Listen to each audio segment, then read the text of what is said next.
Diploma করা বা BSc করার পরে কে কোন সেক্টরে ঢুকবেন এটা নিয়ে আসলে আমার একটা কথা আছে যে আপনি ডিপ্লোমাতে ঢোকার পরে বা বিএসসিতে শেষ করলেন, শেষ করার পরে বা ঢুকলেন, কোন সেক্টরে আপনি কাজ করবেন এটা আপনার আগে থেকেই হয়ে যাবে। অনেকেই বেশিরভাগ মানুষই আপনার হচ্ছে কি করে বলে মার্চেন্টাইজার করবো, মার্চেন্টাইজার। আসলে মার্চেন্টাইজার এত সহজ না যতটা সহজ মানুষ মনে করে। লোক লাগে আর কি, মেন কথা হলো রেফারেন্স লাগে, রেফারেন্স হলে হয়ে যায়। আর লাখটা হলো মেন জিনিস, ভাগ্য আর কি।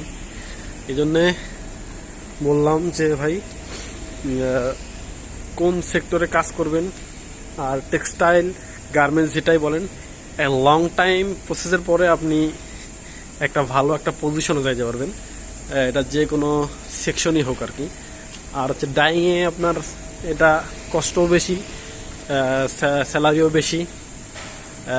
যেমন আমি যেখানে কাজ করি, আমার যে সিপিও আছে উনি 20 লাখ টাকা মান্থলি তার স্যালারি।